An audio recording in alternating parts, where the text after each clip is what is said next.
Bismillahirrahmanirrahim. Assalamualaikum warahmatullahi wabarakatuh. Alhamdulillahirabbil alamin. Nahmaduhu wa nasta'inuhu wa nastaghfiruh. Wa na'udzu billahi min syururi anfusina wa min sayyiati a'malina. May yahdihillahu fala mudhillalah wa may yudhlilhu fala hadiyalah. Asyhadu an la ilaha illallah wa asyhadu anna Muhammadan abduhu wa rasuluh la nabiyya wa la rasula ba'dah. Alhamdulillah, segala puji syukur kehadirat Allah Subhanahu wa taala. Kita sudah memasuki pertengahan bulan Sya'ban dan insyaallah tinggal menghitung hari menuju Ramadan. Maka bersyukur kepada Allah sampai dengan hari ini Allah masih berikan kita usia, Allah masih kasih kita kesempatan, dan mudah-mudahan Ramadan yang hari ini insya Allah akan segera kita jelang akan menjadi Ramadan terbaik dalam hidup kita, sehingga Allah ampuni dosa-dosa kita dan Allah lipat gandakan semua amal kebaikan yang berusaha semaksimal mungkin kita lakukan di Ramadan kali ini. Salawat beserta salam tetap tercurahkan kepada Nabi besar Muhammad sallallahu alaihi wasallam. Kita mengikuti apa yang menjadi jalannya para nabi. Kita mengikuti apa yang dituntunkan oleh Rasulullah. Maka yang paling pertama dalam kehidupan kita ketika memulai sebuah kebaikan harus difahami bahwa jangan terlepas dari kedua syarat utama. Bagaimana kita harus bisa jaga keikhlasan melakukan segala sesuatu karena Allah, dan yang kedua harus sesuai dengan apa yang Rasulullah ajarkan. Maka menginjak bulan Ramadan itu biasanya masih banyak tradisi-tradisi yang kita lakukan yang mungkin tradisi ini terbawa sejak zaman kita belum belajar agama gitu ya.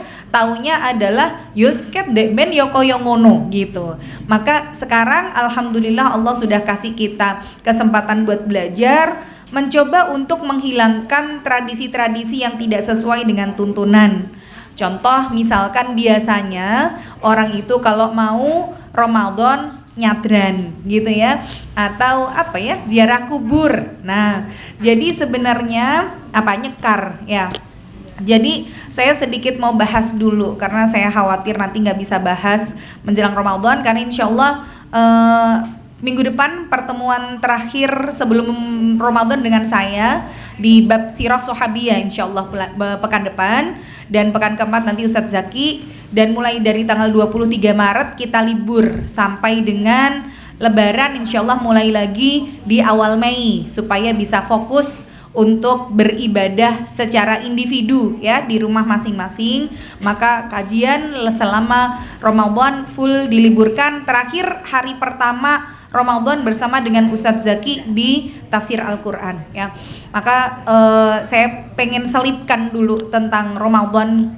Mungkin kalau di luar Ibu banyak belajar tentang fikihnya, saya mencoba untuk sebelum memasuki Ramadan biasanya tradisi-tradisi yang banyak dilakukan diantaranya nyadran tadi ya, ziarah kubur. Saya mau mengambil dulu supaya kita paham yang boleh gimana, yang nggak boleh gimana, yang terjadi perbedaan pendapat bagaimana. Maka ziarah kubur itu hukum asalnya gitu ya, mubah saja. Mubah itu boleh ya. Berarti kita nggak ziarah kubur boleh? Boleh. Ziarah kubur boleh, nggak ziarah juga boleh. Yang penting tetap mendoakan gitu ya. Kan kalau doakan nggak harus di kuburan kan begitu. Jadi dimanapun, di tempat mustajab, di waktu mustajab kita mendoakan, insya Allah akan sampai gitu. Nah, ketika kemudian ziarah kubur ini yang awalnya dilarang oleh Rasulullah, di mana Rasul bersabda, kuntu nahaitukum an ziyaratil kubur. Tadinya aku melarang kalian untuk melakukan ziarah kubur. Fazuruha, maka Rasul katakan, maka sekarang ziarahilah gitu ya. Awalnya dilarang, atau nanti kalau dalam masalah fikih kaidah ini disebut nasikh dan mansukh. Jadi nasikh itu hukum yang menghapus, mansukh itu hukum yang dihapus gitu. Jadi dalam satu hadis ada dua hukum nasikh dan mansukhnya. Yang tadinya ziarah kubur haram, namun sekarang sama Rasul diperbolehkan, diperintahkan. Kenapa akhirnya Rasul membolehkan ziarah kubur? Fa innaha tuzahidu fid dunya Karena ziarah kubur itu mampu untuk menjadikan kita punya sikap zuhud terhadap dunia, wa tudzakirukum bil akhirah, dan mengingatkan kalian pada akhirat. Berarti ziarah kubur diniatkan apa? Dua ini aja. Bikin kita jadi ingat akhirat, ingat kematian, sama bikin kita jadi lebih zuhud terhadap dunia. Maka kenapa Rasulullah haramkan ziarah kubur sebelum ini? Karena banyak kesyirikan-kesyirikan terjadi ketika orang datang berziarah kubur. Ya, sebagaimana kesyirikan yang pertama kali terjadi itu pada zamannya Nabi Nuh alaihissalam. Nabi Nuh itu beliau berdakwah selama 950 tahun. Tapi pengikutnya tidak nyampe 20 orang, mungkin hanya 15-an. Tapi itu 900 tahun, Bu. Kita kajian 1 tahun udah 300-an tuh, Masya Allah gitu loh ya. Itu 900-an tahun gak nyampe 15. Maka untuk jadi karena orang-orang ini adalah orang-orang solih, orang-orang yang terpilih, maka pengikutnya dari pengikut Nabi Nuh ini, mereka mengistimewakan dengan cara kuburan orang-orang solih ini diantaranya dijadikan ada patung-patung yang simbolnya, gambarnya kayak mereka. Kenapa begitu? Karena mereka tidak, sebenarnya mereka bilang kita la na'buduhum. Kalau Allah sampaikan di dalam ayat, kita tidak menyembah mereka, maksudnya tidak menyembah patung-patung ini. Tetapi patung-patung ini dibikin sama mereka linuqarribuhum, untuk mendekatkan diri mereka kepada Allah zulfa, semakin dekat. Jadi kayak sebagai sarana tawasul gitu ya. Biar doa mereka lebih terkabul, mereka bikin patung ini sebagai sarana supaya mendekatkan diri mereka kepada Allah. Nah, maka sama Rasulullah ziarah kubur akhirnya dilarang karena khawatir orang kalau ke kuburan jadi banyak melakukan syirik gitu. Jadi kayak datang ke kuburan orang soleh, tabaruk, minta berkah ya, jalannya sampai munduk-munduk, terus sampai nangis-nangis, sampai, nah ini yang dikhawatirkan Rasulullah. Makanya ziarah kubur dilarang. Tapi kemudian diperbolehkan. Maka ini hukum secara asal muasal ziarah kubur.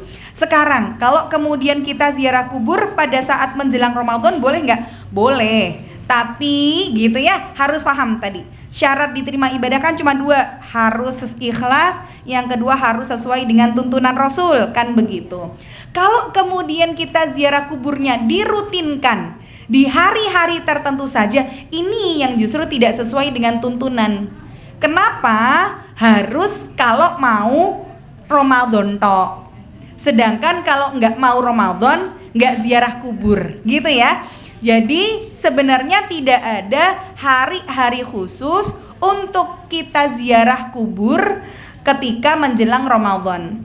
Sekarang kalau misalkan kita melihat, oke, wis aku ziarah kubur tapi nggak diniatin nyadran, nggak diniatin memang menjelang Ramadan gitu. Dan kita banyak melihat orang-orang di sekitar kubur ini biasanya baca Yasin gitu ya, terus bawa Quran gitu. Nah ini yang saya mau bahas dulu. Di kemarin-kemarin saya sudah pernah sampaikan bahwa kalau kita berbedanya dalam masalah hukum fikih, kita bertoleransi selama memang masih ada sama-sama dalil dari Quran dan sunnahnya. Tapi kalau sudah dalam masalah pokok, dalam masalah tauhid, ini yang kita tidak bisa gitu ya, nggak bisa toleransi gitu lah, karena masalahnya sudah masalah tauhid. Nah kalau misalkan saya tanya deh sama ibu-ibu, hukum berarti pertanyaan besar saya adalah hukum membaca Al-Quran di sisi kuburan, gitu ya. Ini pertanyaan besarnya. Kira-kira membaca Al-Quran di sisi kubur, kemudian nanti kita dapatkan hukumnya, itu masalah fikih apa masalah tauhid? Kira-kira Bu. Tadi kan kita belajar tentang hukum ziarah kubur, kan gitu. Ziarah kuburnya boleh ya, ada yang mengatakan nanti hukumnya ada boleh, ada haram, ada wajib gitu ya, itu hukum. Nah masalah fikih, kalau kemudian baca Quran di sisi kuburan, kalau kita minta berkah dari kuburan, itu masalah apa? Tauhid. Sekarang bukan minta doa di kuburan, bukan minta doa lewat orang yang dikubur, tapi baca Quran di kuburan. Itu masalah fikih apa masalah tauhid?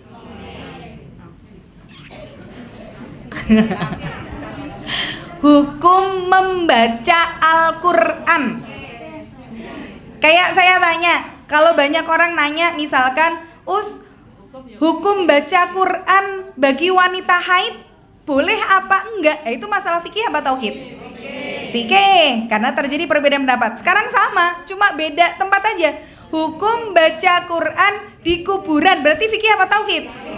Fikih, gitu ya. Karena hukum membaca Al-Quran, gitu loh. Cuman masalah kalau hukum baca Quran di rumah boleh nggak? Boleh, kan gitu. Baca Quran di masjid boleh nggak? Boleh. Lah nek di kuburan boleh apa nggak? Itulah. Nah, yang terjadi perbedaan pendapat. Yang jadi masalah apa? Baca Qurannya. Karena baca Quran jadi boleh nggak?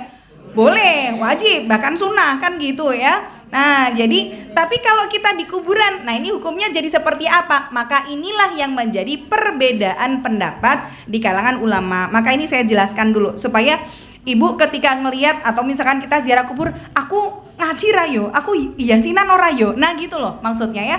Kalau ibu misalkan mau baca Quran di rumah, silahkan gitu loh. Tapi masalahnya kalau kita baca Qurannya di kuburan gimana? Maka kemudian saya jelaskan dulu, kita mengenal ada 4 madhab fikih gitu ya. Ada madhab Syafi'i, kemudian madhab Imam Malik atau namanya Maliki, atau madhab Hanafi yang dibawa sama siapa Hanafi? Imam Abu Hanifah. Kemudian ada Hambali dari Imam Ahmad bin Hambal gitu ya. Ini yang kita fahami dan kita ikuti dari keempat madhab yang semuanya insya Allah sesuai dengan Quran dan Sunnah. Dan memang dari masalah fikih ya, keempat ini terkadang berbeda. Maka kita jelaskan dulu. Nanti saya biasanya kalau masalah fikih saya jelaskan ini pendapat ini nih, baru nanti kita ambil kesimpulan. Mana di antara yang keempat yang paling kuat pendapatnya? Mana yang diambil oleh jumhur? Jumhur itu adalah mayoritas ulama gitu ya. Maka sekarang pendapat pertama dari ulama Hanafi dan ulama Hambali. Berarti Imam Abu Hanifah sama Imam Ahmad bin Hambal. Mereka berpendapat bahwa boleh untuk baca Al-Quran di sisi kubur. Jadi nanti ada 2 hukum. Hukum baca Quran di sisi kubur sama hukum mengirimkan pahala membaca Al-Quran untuk orang yang meninggal. Gitu ya, ini nanti satu hukum ya. Biasanya kan kalau orang ngaji di kuburan ngirim pahala nggak buat yang dikubur? Iya. Jadi kalau orang yang di situ baca Quran rata-rata ya niatnya buat yang meninggal kan gitu.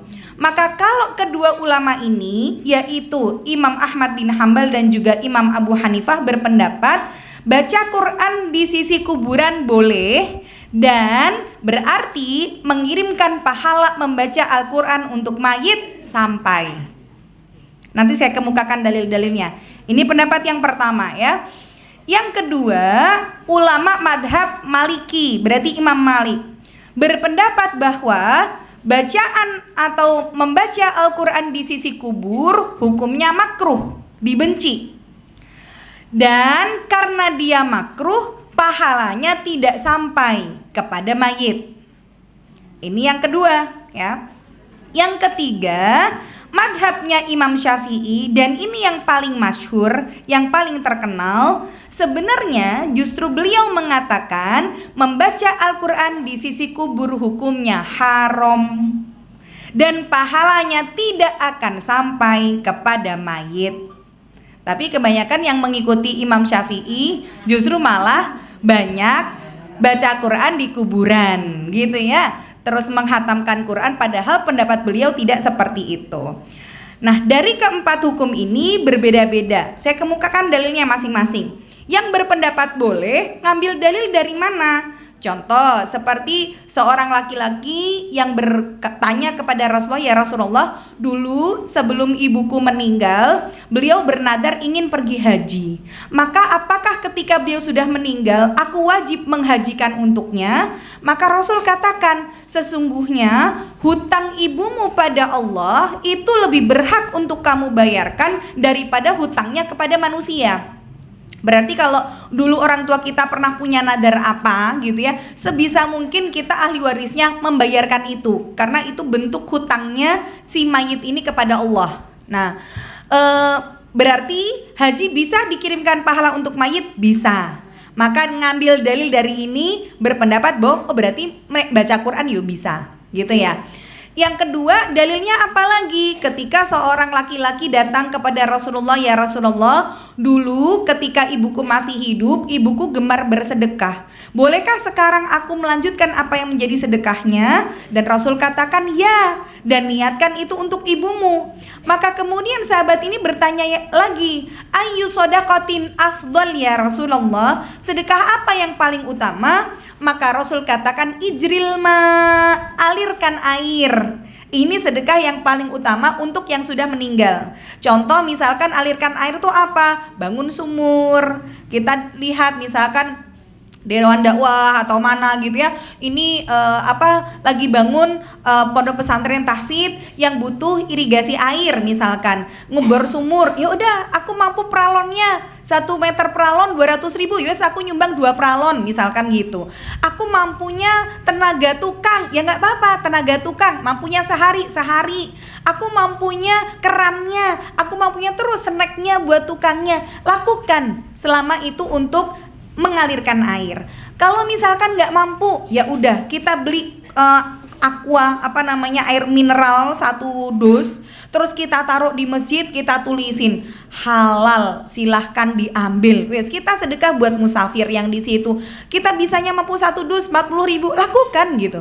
Jadi diniatkan untuk yang sudah meninggal bisa. Ini yang kedua. Yang ketiga, dalam masalah puasa, ketika ada orang yang masih punya hutang puasa, maka ahli waris yang wajib untuk membayarkan hutang puasa. Maka dari ketiga dalil ini, puasa, sedekah, dan haji, itu bisa dikirimkan pahalanya untuk mayit. Berarti baca Quran juga bagian dari amal ibadah. Baca Quran juga bagian dari ketaatan. Berarti sama-sama amal ibadah juga bisa dikirimkan untuk si mayit. Ini yang mengambil pendapat boleh gitu ya. Kemudian yang mengambil pendapat tidak boleh seperti Imam Syafi'i, dalilnya dari mana? Dan saya cenderung kepada pendapatnya Imam Syafi'i, dan ini yang saya ambil sebagai sebuah kesimpulan ya. Saya termasuk yang menganggap bahwa tidak boleh membaca Al-Quran di sisi kubur, dan pahala untuk orang yang mayit dari membaca Al-Quran itu tidak sampai. Maka dalilnya mana? 3 hadis ini tentang sedekah, haji, dan puasa, itu dalilnya secara detail Allah jelaskan lewat Rasulullah pahalanya, puasa ini gitu ya. Sedangkan baca Quran itu nggak ada dalil yang lebih terperinci bahwa membaca Al-Quran boleh itu. Jadi yang tidak ada dalilnya itu lebih kita ambil, maksudnya yang ada dalil secara jelas itu yang kita ambil, sedangkan yang tidak ada dalil itu tidak kita ambil. Itu Imam Syafi'i. Kemudian dalil kedua adalah ketika Rasul bersabda, la taj'alu buyutakum kuburan, jangan jadikan rumah-rumah kalian sebagai kuburan. Kenapa kok rumah itu dikatakan kayak kuburan ketika tidak dibacakan Al-Quran di dalamnya? Berarti kuburan itu identik dengan tidak ada bacaan Al-Quran. Maka jangan jadiin rumah kalian kayak kuburan yang gak pernah di ngajiin. Berarti nek kuburan itu gak pernah ada bacaan Al-Quran di dalamnya, gitu ya. Maka ini yang diambil oleh Imam Syafi'i. Maka setelah ibu memahami bahwa oh itu terjadi perbedaan pendapat, ya sudah, yang mantepnya yang mana? Kalau saya lebih mengambil yang jelas ada dalilnya adalah mendoakan, ya. Maka kalau di kuburan saya mendoakan, misalkan bapak saya Allah yarham, saya mendoakan bapak saya tidak membacakan Yasin, tidak membacakan Al-Quran untuk beliau, karena Al-Quran itu ya'ti yaumul qiyamah syafi'an li ashabihi, menjadi syafaat bagi siapa? Pembacanya, bukan yang dibacakan. Sehingga yang butuh untuk dapat pertolongan dari Quran kita ini sekarang yang masih hidup, yang sering baca, sering interaksi gitu ya, sering menghatamkan, belajar tafsirnya, belajar tahsinnya. Kalau ada orang yang ketika masih hidup nggak pernah baca Quran, yo ora tahu moco, soyo menesi nau tafsire, tapi dia punya uang banyak. Kemudian dia bilang sama ahli warisnya, nanti nek bapak nggak ada, tolong setiap hari kamu muter ke pondok-pondok tahfidz, kasih mereka uang 50.000, suruh ngahatamin Quran buat bapak banyak-banyak, misalkan. Maka apakah bisa sampai Allahu a'lam bisawab. Ya ibaratnya Al-Qur'an ya maunya nolong kalau ketika hidup dia sering baca. Lah ini enggak sering baca, gimana mau dapat pertolongan dari Al-Qur'an. Nah, tapi sekali lagi ini bagian dari perbedaan pendapat. Begitu juga yang mengambil pendapat boleh, bukankah zikir itu juga bagian dari sedekah. Jadi Rasul ketika bersabda mereka ketika para sahabat bertanya, Rasulullah enak ya jadi orang kaya, kenapa mereka bisa masuk surga lebih dulu daripada kita? Loh kita puasa sama pahalanya, kita sholat sama, tapi mereka karena punya uang banyak sedekah bisa lebih besar. Lah kita orang miskin, berarti masuk surganya carry gitu ya, karena orang kaya bisa mengungguli kita dari sedekah mereka. Maka Rasul bersabda, likulli tasbihatin shadaqah wa tahlilatin sodako, kan gitu. Tasbih kalian, tahlil kalian, tahmid kalian itu adalah sedekah. Nah baca Al-Quran itu juga bagian dari zikir, juga bagian dari sedekah. Maka sedekah bisa untuk dikirimkan pahala untuk mayit, maka berpendapat bahwa bacaan Quran bisa dikirimkan pahalanya untuk mayit, karena itu bagian dari sedekah yang kita lakukan untuk mereka. Ya, wallahu a'lam bishawab. Itu adalah perbedaan pendapat yang mudah-mudahan ibu mulai bisa mengambil kesimpulan. Oke, aku ngambil pendapat yang boleh, nggak apa-apa silahkan. Tapi yang mengambil pendapat tidak boleh ya jangan terus menyalahkan surah sesuai tuntunan kui ora enak dalile gitu ya. Karena masalah fikih adalah masalah perbedaan ya. Nah ini jadi kalau ibu tadi misalkan mau nyadran lah atau apa ya, ingat bahwa tradisi-tradisi yang tidak sesuai dengan tuntunan lebih baik untuk kita hilangkan ya. Baik, hari ini insya Allah kita belajar bab terakhir dari ikhlas ya.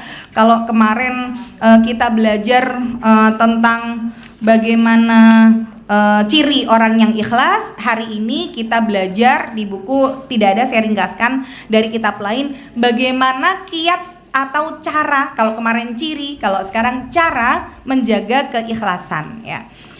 Maka ketika kemudian Imam Ahmad bin Hambal tadi, Imam Hambaliyah ditanya selama ini sudah bisa ikhlas atau belum, maka kemudian beliau mengatakan ammal ikhlasu fahuwa azizun. Jadi ikhlas itu adalah hanya kita berusaha saja. Kita itu nggak bisa mengklaim diri kita ikhlas, karena memang ikhlas itu berat gitu ya.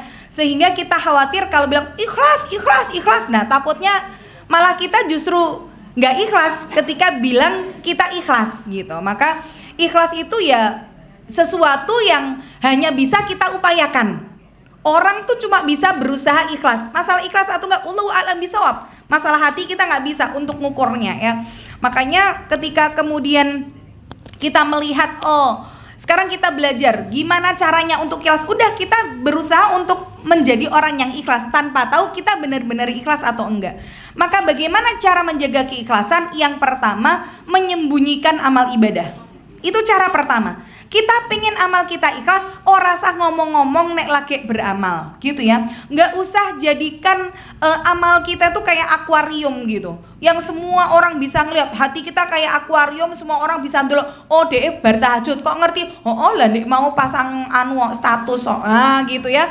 Orang bisa komentar gitu, alhamdulillah jam 3 malam ini aku bisa bangun untuk melaksanakan sholat tahajud. Nikmatnya ya Allah, di saat yang lain tertidur pulas misalkan gitu ya.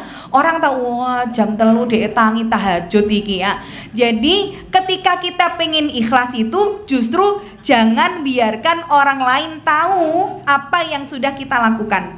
Kecuali memang kita menyiarkan amal ibadah itu untuk syiar, atau ada kemaslahatan yang mungkin bisa untuk memotivasi orang lain beribadah dengan cara kita bukan memamerkan, menampakkan amal ibadah kita. Walaupun sekali lagi ini kembali ke hati masing-masing ya. Misalkan nih, kayak ada orang posting foto di depan Ka'bah, terus matanya bendul-bendul misalkan gitu ya. Tapi diposting gitu. Kita mungkin yang ketika ngeliat ya Allah bisa umroh gitu, kayak mesti ndonga nganti nangis ki, mripate nganti bendul-bendul gitu. Kan kita nggak tahu nih maksud dari orang yang memposting foto di depan Ka'bah itu apa. Bagi kita yang melihat juga nggak boleh ngeklaim ki mesti ria iki, pamer iki ya, iki ketora misalkan. Bisa jadi yang dia lakukan ketika upload bukan untuk pamer tapi untuk syiar.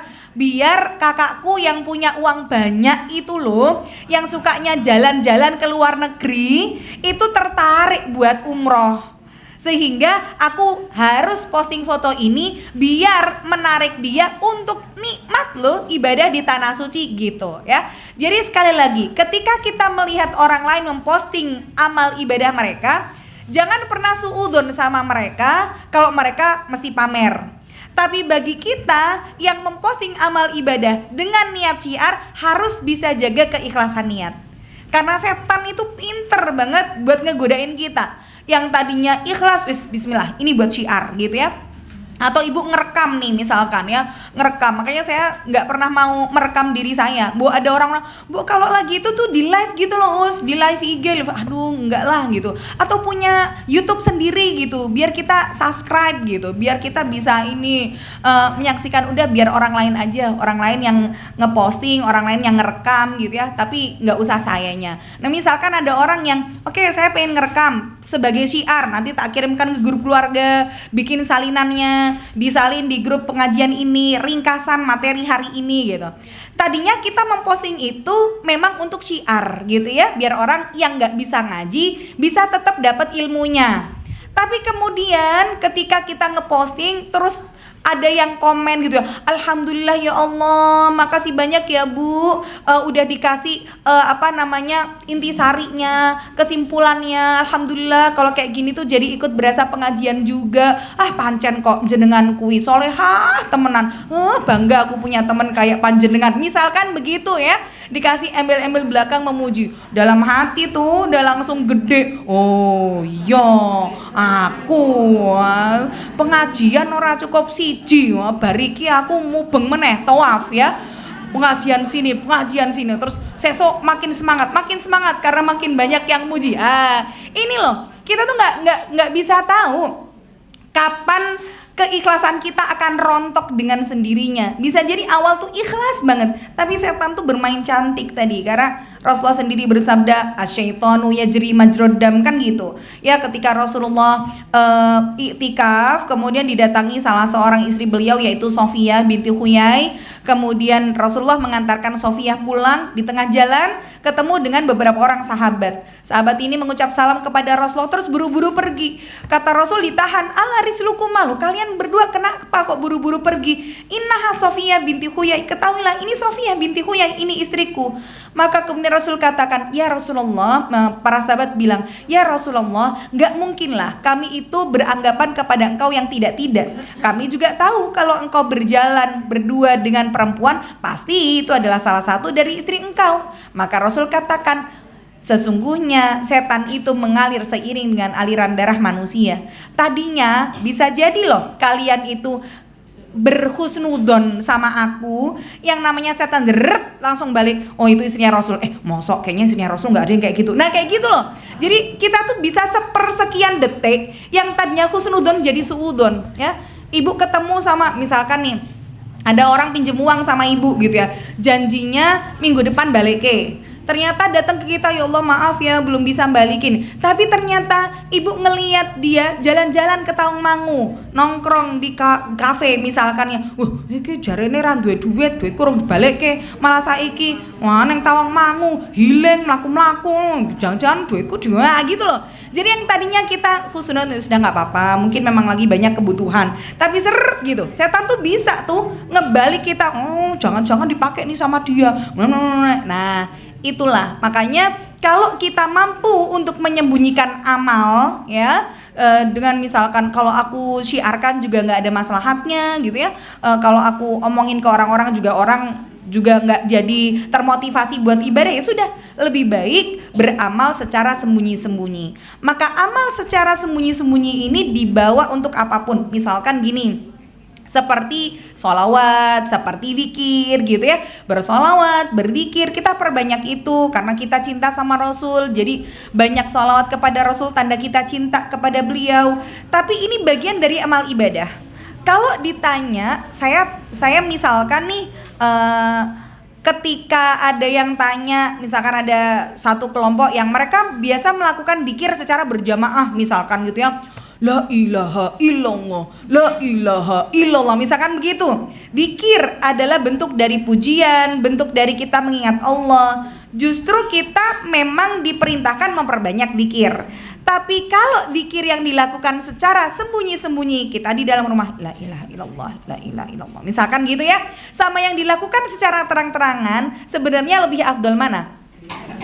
Yang secara sembunyi-sembunyi gitu ya. Walaupun saya cenderung tidak sepakat dengan yang melakukan tadi sholawat berjamaah, tahlil berjamaah. Tapi ya kalau misalkan itu tadi mereka lakukan memang untuk syiar, kembali kepada diri pribadi kita masing-masing. Kalau saya lebih baik zikir di rumah sambil jalan, sambil apa yang orang lain nggak perlu lihat. Bagaimana kita berzikir kepada Allah ya, karena berusaha menyembunyikan amal itu jauh lebih baik daripada kita mensyiarkan amal, kecuali memang ada maslahatnya ya. Maka para ulama, para sahabat sampai mereka mengatakan, Tamim Ad-Dari contoh, begitu beliau katakan, 1 rakaat witir yang aku kerjakan dengan tidak ada yang tahu bahwa aku mengerjakan itu, lebih aku sukai daripada aku sholat 11 rakaat tapi aku menceritakan kepada orang lain. Nah, jadi dalam permasalahan-permasalahan amal, nek bisa ya seperti kita lah, sedekah. Rasulullah bersabda, kalau kamu sedekah dengan tangan kanan, usahakan tangan kiri tidak melihat. Itu apa maksudnya? Ya maksudnya menyembunyikan amal lebih baik daripada kita koar-koar. Kalau karena zaman sekarang tuh zaman apa-apa diposting soalnya ya. Zaman apa-apa tuh sekarang komentar ya, apa-apa lagi ya, iklan ya, bersedekah kemudian di reklam terus di TikTok, direkam di apa. Ya mudah-mudahan itu bisa memotivasi orang lain untuk sedekah. Tapi kalau kita tahu aduh hatiku rentan gitu, lebih mudah rapuh daripada kaca, ya udah kita yang ngejaga hati dengan tidak perlu, nggak apa-apa. Jadi kita tuh dalam tanda kutip menipu orang lain, biar aja orang lain tuh ngelihat aku nggak solihah, aku nggak pernah tahajud, aku nggak pernah zikir, aku ratau ini misalkan, ratau ngaji, tapi ada gudang rahasia amal kebaikan yang kita sembunyikan dari orang lain. Makanya kadang kalau kemudian kita ngelihat ada orang yang ketoke dhek iki biasa wae lho amale, tapi kok bisa ya meninggalnya husnul khotimah, kok bisa ya meninggalnya sambil sujud, sambil baca Quran. Pasti dia punya gudang rahasia amal yang disembunyikan yang orang lain tidak tahu. Ya, makanya orang yang salah satu ciri kematian orang yang dikenal oleh penduduk langit itu ketika saat beliau meninggal dunia, semua kebaikannya baru terungkap setelah kematiannya. Itu diantara ciri kematian orang yang baik tuh begitu. Lebih dulu dikenal oleh penduduk langit sebelum dikenal oleh penduduk dunia. Jadi contoh misalkan ketika anaknya Ali bin Abi Thalib atau namanya Zainal Abidin. Jadi beliau ketika menjadi seorang gubernur gitu ya, masyarakatnya itu setiap kali subuh, sebelum subuh itu ketika buka pintu mau berangkat ke masjid selalu sudah menemukan karung-karung gandum yang ada di depan rumah mereka, tanpa mereka pernah tahu ini karung gandum siapa yang bawa ke sini dan siapa yang ngasih. Barulah ketahuan ternyata yang memberikan itu siapa. Begitu gubernur mereka Ali Zainal Abidin meninggal dunia, karung-karung gandum itu terputus. Maksudnya tidak ada lagi yang memberikan di depan rumah mereka. Loh kok Ali Zainal Abidin meninggal kok gak ada lagi karung gandum? Berarti selama ini beliau yang memberikan untuk kita. Dan mereka baru tahu setelah memandikan jenazahnya ternyata punggungnya tuh kapalan. Jadi benar-benar mengeras itu dari atas sampai bawah. Begitu mereka tahu punggungnya sampai kapalan, disitulah mereka baru paham bukan cuma beliau yang memberikan, bahkan beliau sendiri yang memanggul karung-karung gandum itu sampai ke depan rumah masyarakatnya. Baru terungkap kapan? Setelah kematiannya. Ketika hidup orang nggak ada yang tahu kebaikannya seperti apa ya. Makanya Allah itu kalau sudah cinta nih sama seseorang, yang Allah katakan apa sih? Allah tuh bilang sama malaikat Jibril. Jadi malaikat Jibril itu dia adalah pemimpin dari semua malaikat ya. Maka Allah bilang sama Jibril, wahai Jibril, aku mencintai fulan, maka cintailah fulan karena aku. Maka nanti malaikat Jibril woro-woro sama semua penduduk langit. Wahai seluruh penduduk langit, ketahuilah bahwa Allah mencintai fulan, maka cintailah fulan karena Allah. Dan semua penduduk langit menyebut-nyebut namanya, bahkan sudah kayak niteni, oh ini fulan yang dibilang sama Allah itu ini. Sehingga ketika kabar fulan meninggal, itu penduduk langit semua siap untuk menyambut kedatangan ruh fulan yang mereka cintai ini. Itulah orang yang diinginkan kebaikannya sama Allah ya. Kadang memang kalau hari ini kita nggak ada yang kenal, tahu ibu ini nggak, sopo ibu kui gitu. Hari ini kita nggak butuh bu jadi orang terkenal di dunia. Kalau saya bilang sama anak-anak muda karena sekarang kalau di anak muda itu kalau main Instagram misalkan itu ribut banyak-banyakan followers gitu. Jadi banyak pengikut, bahkan orang tuh sampai rela jual beli followers biar followersku 5.000 gitu. Pengikutku 5.000, 10.000 tuh sampai dijual bu. Kamu mau punya followers 2.000, harganya 100.000. Kamu biar 100.000, nanti followersmu naik jadi 2.000. Kenapa orang sampai ada yang mau beli followers? Karena ngerasa makin banyak followers aku makin terkenal, makin aku banyak yang aku keren gitu di mata orang gitu ya. Maka kalau boleh saya bilang hari ini gak penting seberapa banyak followers kita di dunia, gak penting kita itu terkenal di orang-orang, ibu ini kenal saya ini nih. Yang paling penting adalah bagaimana menjadikan nama kita terkenal di hadapan penduduk langit. Itu PR kita ya. Maka saya jadi ingat bapak saya, Allah yarham. Bapak saya itu ya meninggal dunia tidak meninggalkan apa-apa untuk anak, maksudnya dari harta benda gitu ya.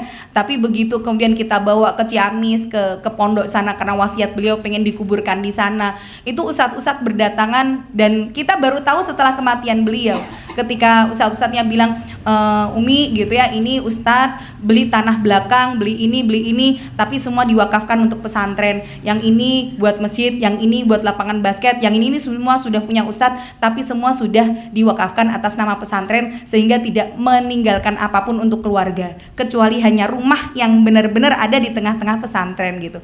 Di situ ya beliau ketika beli wakaf, nggak pernah sekalipun cerita ke anak istrinya gitu. Tapi begitu kemudian meninggal dunia kita baru tahu, ya Allah ternyata bapak tuh selama ini beli segini gedenya dan itu semua untuk umatnya. Nah ini saya berharap bahwa ini mungkin untuk salah satu beliau mikir apa yang tetap bisa aku dapatkan dari amal jariah setelah kematianku. Yang ibaratnya jangan ngaboti anak istri, jangan terlalu kemudian membuat hisab beliau terlalu banyak gitu. Nah ini mungkin PR juga untuk kita, terutama untuk saya sebagai anaknya, bisa nggak tetap menjadikan amal ibadah kita itu tetap mengalir setelah kematian kita. Maka hari ini nggak apa-apa kalau kita nggak jadi orang yang terkenal di dunia. Yang penting penduduk langit mengenal kita ketika kita dibawa ruhnya menghadap Allah ya. Maka caranya gimana? Sembunyikan amal yang bisa kita lakukan secara sembunyi-sembunyi, punya gudang rahasia yang kita bangun ya. Iki gudang amalku rahasia yang tahu cuma aku sama Allah ya. Insya Allah itu bisa membuat kita jadi orang yang diinginkan kebaikannya di sisi Allah. Kemudian yang kedua, gimana caranya untuk supaya kita bisa ikhlas? Jangan lupa berdoa ya. Allah sampaikan dalam surat Ghafir ayat ke-60, Uda'uni astajib lakum, berdoalah, memintalah kepadaku, niscaya akan aku ijabah. Maka salah satu doa yang harus kita minta untuk terhindar dari kesyirikan, untuk supaya kita tetap bisa ikhlas, ada satu doa atau yang disebut dengan doa kafarat niat. Gimana maksudnya doa kafarat niat? Ya kadang kita pernah salah niat ya, mintanya kadang pengen dunia, kadang kita pengen dunia mancingnya pakai akhirat. Biar anakku lulus ujiannya aku tak iki sedekah misalkan gitu. Biar nanti suamiku naik jabatan iki aku poso misalkan. Maka bisa jadi dari amal-amal ibadah yang kita lakukan itu ada ketidakikhlasan niat, Maka sekarang sudah tahu ilmunya, ya Allah eman-eman ya, dek ben aku poso pirang-pirang dino kok cuma tak niatin biar misalkan anakku ketemu jodone gitu kan, berarti jadi tidak diterima di sisi Allah karena syarat pertama ikhlas itu tidak ada. Maka doa dengan doa ini atau doa kafarat niat, gimana doanya? Allahumma inni a'udzubika an usyrika bika syai'an. Allahumma, ya Allah, inni a'udzubika, sesungguhnya aku berlindung kepadamu, an usyrika bika syai'an, dari berbuat kesyirikan kepadamu. Jadi syirik itu macam-macam. Kadang kita salah niat, kadang kita pengen dipuji gitu ya. Kadang kita memamerkan apa yang kita lakukan, bisa jadi salah niat atau masuk dalam ranah syirik tadi. An usyrika bika syai'an wa ana a'lamu, dan aku mengetahui.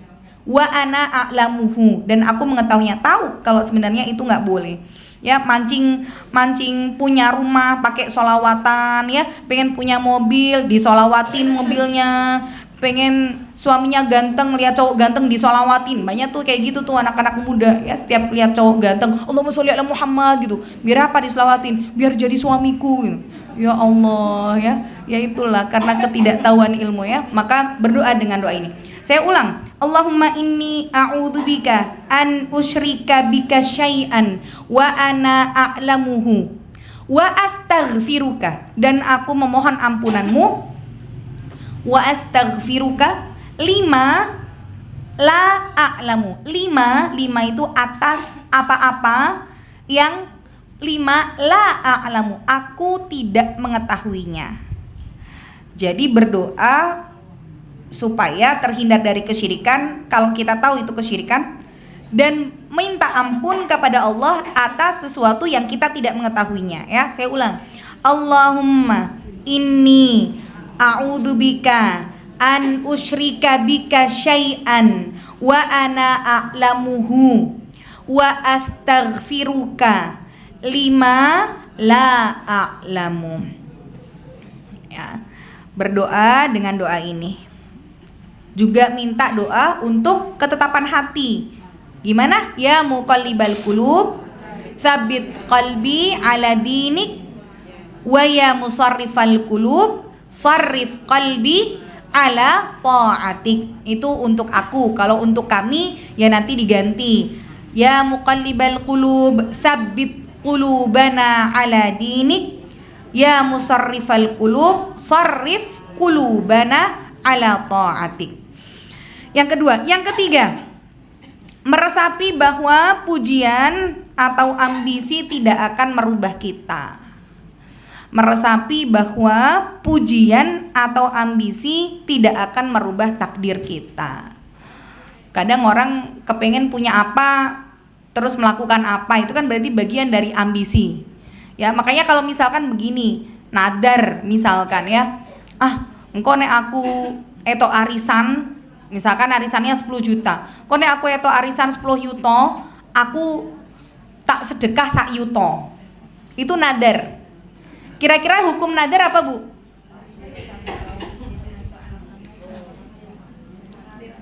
Hukum nadar. Nadar tadi berjanji, bersumpah ya. Hukumnya apa? Kita begitu.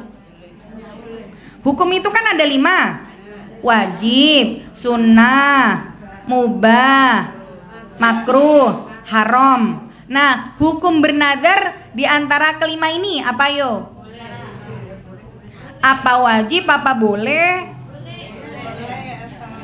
Nanti nek aku eto arisan aku tak sedekah sak yuto. Engko nek anakku ketompo neng UNS aku poso 3 dino. Nah, itu namanya nadar tuh. Kira-kira hukum nadar apa? Kalau wajib itu nek nadar aku dapat pahala, nggak nadar aku dosa. Itu wajib. Ya. Kalau sunnah, nek aku nadar aku dapat pahala, nggak nadar nggak apa-apa. Yang mana yuk? Kalau boleh nadar silahkan, nggak nadar juga silahkan. Apa, Bu? Kalau makruh Kalau aku nazar dibenci, nggak dosa, tapi dibenci, berarti ya sebaiknya dihindari. Tapi nih aku meninggalkan, aku dapat pahala. Jadi hukum bernazar adalah makruh. Kenapa kok makruh? Karena kita baru mau melakukan kebaikan nek ono sarate. Nek sarate tidak terkabul, ora sido beramal. Nah ini loh, misalkan aku mau sedekah sak yuto nek eto arisan. Nek ra eto arisan, ora sedekah, kan begitu ya. Aku mau puasa 3 hari, nek anakku ketompo, nek ra ketompo ora poso. Nah jadi kenapa kita sama Allah mau melakukan ibadah aja pakai syarat? Allah nyuruh, Allah ngasih kita rizki pakai syarat nggak? Enggak. Masa kita pelit sama Allah? Makanya ulama tuh sampai bilang sepelit-pelitnya manusia itu yang melakukan nadar. Pelit.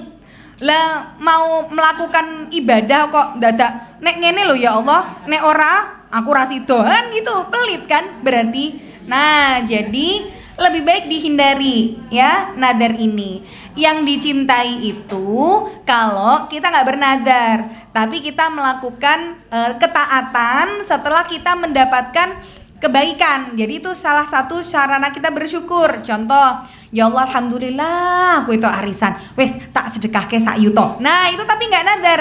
Bagaimana kita menambah amal ketika dapat nikmat ya. Alhamdulillah ya Allah kok anakku ketompo, wes sarana syukurku aku tak puasa. Nah gitu ya. Jadi lebih baik kalau ibu tidak bernadar, nggak usah bernadar ya, tapi jadikan ada kebaikan yang kita lakukan setelah Allah memberikan nikmat. Tapi kalau kemudian ibu sudah terlanjur bernadar, maka hukum melaksanakan nadar menjadi wajib gitu ya. Jadi ada 2 hukum, hukum bernadar sama hukum melaksanakan nadar ya. Jadi kalau kemudian kadang kita punya ambisi-ambisi seperti itu, engko nek aku ngene ya, maka pahami itu bisa jadi kita nggak ikhlas, posone nggak ikhlas, bisa jadi sedekahnya nggak ikhlas karena wah ora sido, masa aku kon poso ndek kowe aku ndonga ora terkabul kan, jadi akhirnya tidak ikhlas ya. Maka pahami orang yang ikhlas itu mau dia mau dipuji kayak apapun, mau dia punya ambisi, itu tidak akan merubah takdir kita gitu loh ya. Sehingga kalau kita paham nih, takdir kita sudah ditentukan kok. Orang tuh takdir, saya pernah sampaikan perbedaan antara takdir sama qadar ya. Kalau qadar itu ketetapan Allah yang memang gak bisa untuk dirubah, tuh namanya qadar. Jadi kayak misalkan qadar itu kematian kita gitu ya. Ketika kita dijanin saat usia 4 bulan di dalam kandungan ibu kita ditetapkan 4 hal. Apa itu? 1, rizkinya, 2, ajalnya, 3, amalnya, 4, syaki am sa'id, bahagia atau celaka. Ini 4 hal yang ditetapkan. Jadi bagaimana akhir perjalanan hidup kita Allah sudah tahu sudah. Tapi kan masalahnya kita nggak tahu nih akhir kehidupan kita gimana. Berarti kita berusaha saja untuk menjadikan akhir kehidupan kita husnul khotimah, kan begitu. Tapi kayak misalkan dalam masalah jodoh kita, itu qadar apa takdir? Yang jadi suami ibu sekarang, itu qadar apa takdir? Takdir. Ada upaya kita sebagai manusia sehingga kita dapatnya ya suami yang kayak gini gitu loh. Kan bukan berarti oh setiap orang sudah ada takdirnya masing-masing. Neng dhek neng omah tok. Enggak ketemu sama orang, ngenteni jodohku. Apa ya langsung dari langit jatuh, kan enggak. Harus ada usaha. Nah, itulah yang disebut dengan takdir tuh begitu. Maka ketika kita berusaha untuk menjaga keikhlasan, yakini dulu orang mau muji aku, kita punya ambisi yang besar, itu nggak akan bisa merubah takdir kita gitu loh. Maka terus kenapa kita nggak ikhlas? Uang semua sudah ditetapkan. Sampai Rasulullah itu bersabda, lawajta ma'an nasu ala an yanfa'uka. Kalau ada nih sekelompok manusia semua dikumpulkan dari ujung timur sampai ujung barat, utara sampai ke selatannya, mereka semua sepakat buat ngasih kebermanfaatan buat kita. Tapi kalau Allah tidak mengizinkan, maka semua orang ini bisa nggak ngasih manfaat buat kita? Enggak. Begitu juga lawijtama'an nasu an yadurruka. Tapi kalau semua orang juga pengen nyelakain kita, mau gimana caranya orang bikin cara buat nyelakain kita, kalau Allah tidak menakdirkan, itu gak akan bisa untuk mencelakakan kita. Rufi'atil aklam wa jaffatis suhuf, pena sudah diangkat dan lembaran telah mengering. Maksudnya apa? Ketetapan untuk kita itu sudah Allah catatkan. Bahkan takdir kita itu sudah dituliskan sama Allah 50.000 tahun sebelum Allah menciptakan langit dan bumi. Jadi kalau kita paham bahwa pohon aja satu daun yang gugur, itu kalau nggak dengan izinnya Allah nggak bisa gugur kok. Apalagi kita gitu loh. Allah kasih kita sebagai manusia sebaik-baik ahsani takwim, sebaik-baik bentuk, dikasih akal, dikasih penciptaan yang sempurna gitu ya. Maka ingat bahwa orang mau muji kayak apapun kita, oh saiki ayu, saiki kuru, saiki glowing, saiki asda ya. Kalau kita terus jadi gemede gitu, ngapain? Pujian juga nggak membuat kita jadi lebih baik gitu ya. Orang juga mau ngelek-ngelek kita. Kalau saya ingat dulu zaman saya kecil, kalau saya diejek sama teman-teman misalkan, apa-apa kan kadang suka, biasalah anak kecil kan suka bully-bulian gitu ya, kalau bahasa sekarang bully gitu. Kalau saya nangis gitu, karena dulu saya tuh perempuan sendiri, kakak saya 3 laki semua, adik saya Ustadz Zaki laki juga, jadi satu-satunya perempuan dulu, sehingga kalau main ya sama-sama cowok gitu, sehingga kan sering kali dibully apa gitu. Kadang saya pulang nangis gitu ya, terus diejek ini, orang tua saya bilang, alah gue diejek ora kelong gitu ya. Kamu kan kalau diejek hidungnya kan nggak jadi tinggal separuh gitu ya, ora kelong, tangannya juga tetap utuh ya. Jadi tidak ada bagian tubuh kita yang terkurangi dengan ejekan. Ngopo dadak nangis wong yo ora kelong gitu. Nah, memahami bahwa pujian, kemudian kita diejek, dibilang sekarang bismillah lagi mau belajar pakai hijab syar'i gitu, kok nganggo kudung gede, kemudian ada yang bilang, saiki kudungmu gede toh, ketok lemu lho kowe, terus rasido, sesuk wis aku nganggo sing biasa wae, itu namanya ya, dengan apa ya, cacian akhirnya membuat kita jadi tidak ikhlas ya, berarti kita nggak ikhlas, kita nggak bisa istiqomah, berarti kita belum ikhlas ya. Pakai baju gamis kayak koyo mbok-mbok lho nek ngono kuwi ya sesuk aku tak nganggo katok meneh, kan nggak pakai atasan pendek karena dibilang pakai gamis kayak emak-emak gitu, akhirnya nggak jadi. Nah, kalau orang yang ikhlas itu mau dihujat, mau dipuji, itu tidak menjadikan dia surut langkahnya ya untuk tetap beramal kebaikan.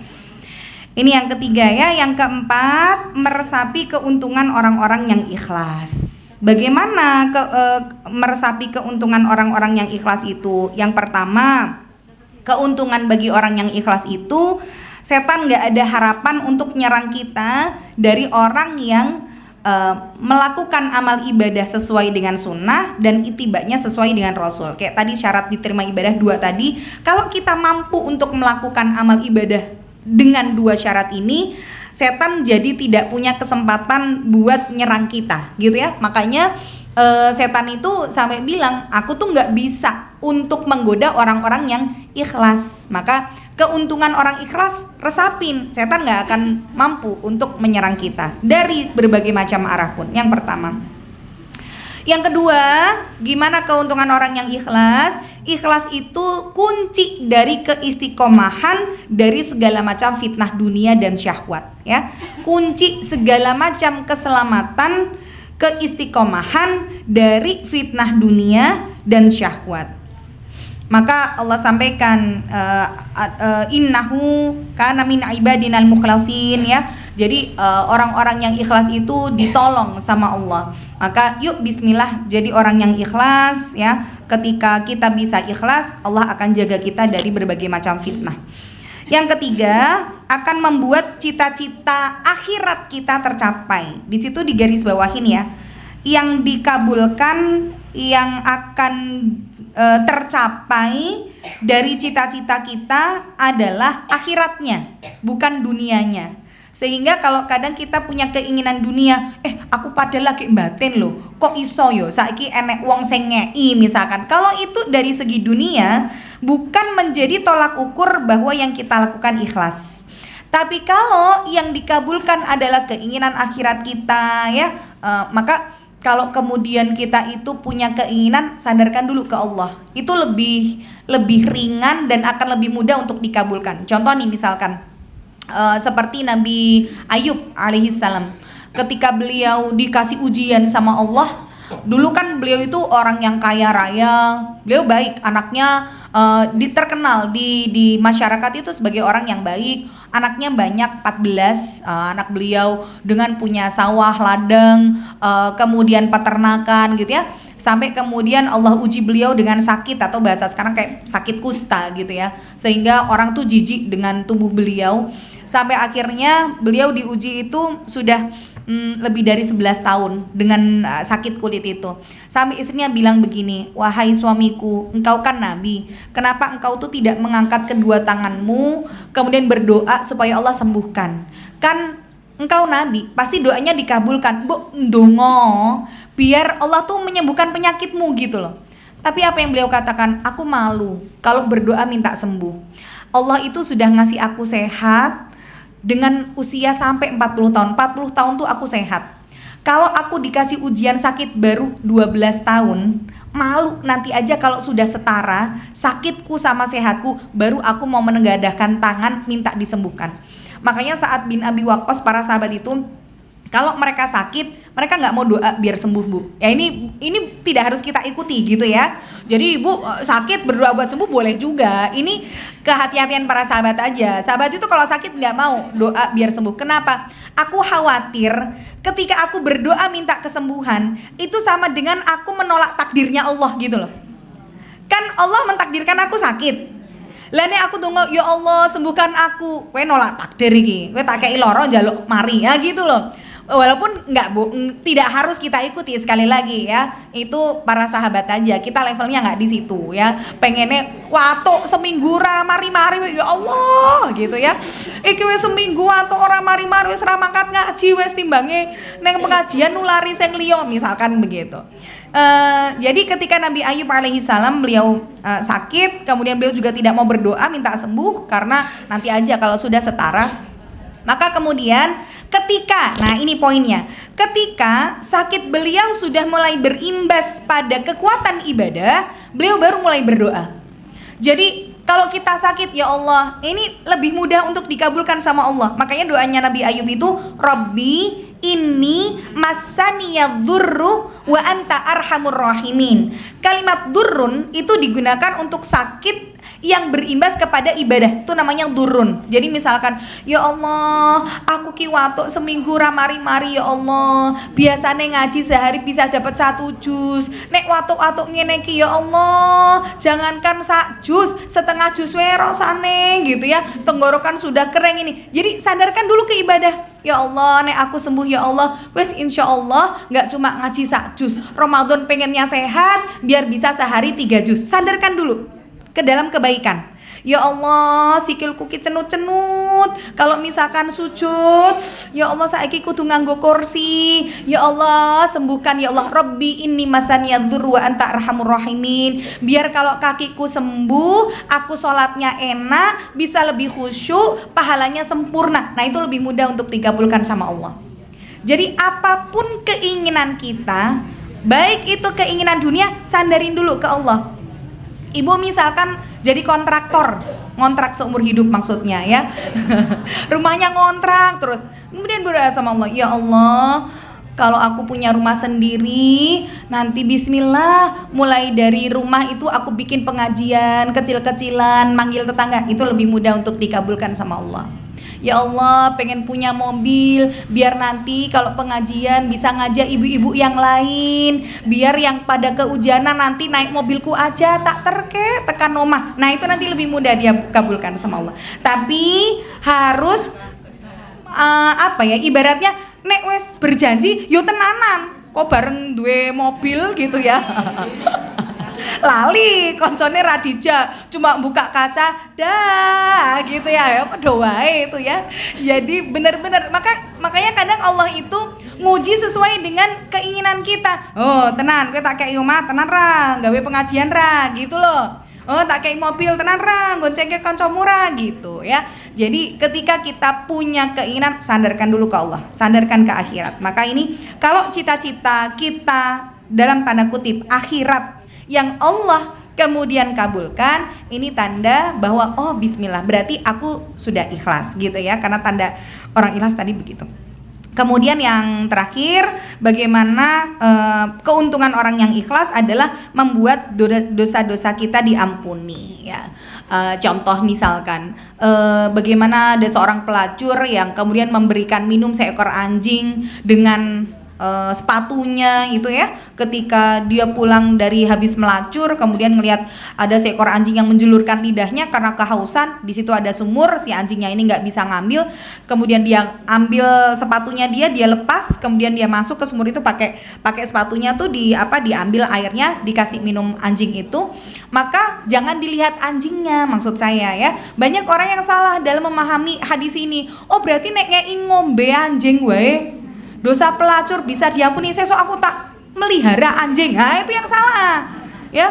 Aku nggak cuma ngasih minum anjing, tak kasih makan, tak kasih kandang yang bagus, tak beliin baju gitu. Bukan itu yang dilihat sama Allah, tapi bagaimana keikhlasan hati dari seorang pelacur untuk memberi minum bahkan hewannya pun hewan yang najis. Itulah yang membuat dosa-dosanya diampuni sama Allah ya. Ini diantaranya yang bisa saya sampaikan ya. Mudah-mudahan Allah menjadikan kita termasuk ke dalam orang-orang yang ikhlas ya, sehingga Allah berikan kemudahan untuk kita bisa melakukan kebaikan-kebaikan. Allah kemudian terima semua amal ibadah kita. Insya Allah mudah-mudahan kita semua di sini saling bergandengan tangan menuju surganya Allah Ta'ala. Amin ya Rabbal Alamin. Saya pesan tolong diingat satu persatu wajah teman-temannya ya Bu ya. Diingat ke Bu Iki, Bu. Ya, ingat ya, besok kalau masuk surga acak-acak nek ra ndelok aku gitu ya, golek ono tapi jangan minta digoleki ya Bu ya. Saling mencari. Nek minta golek ono berarti Ibu berharap masuk neraka nanti ya. Ya. Bu, nek ra ndelok aku ning surga, golek ono aku ning neraka, berarti Ibu pengen masuk neraka, minta digoleki ya. Jadi nanti saling mencari ya. Kalau Ibu nggak ngelihat ya saling mencari. Ibu pilih nyari apa dicari? Pilih nyari ya. Ya insya Allah nanti saling mencari ya. Ini apa Bu?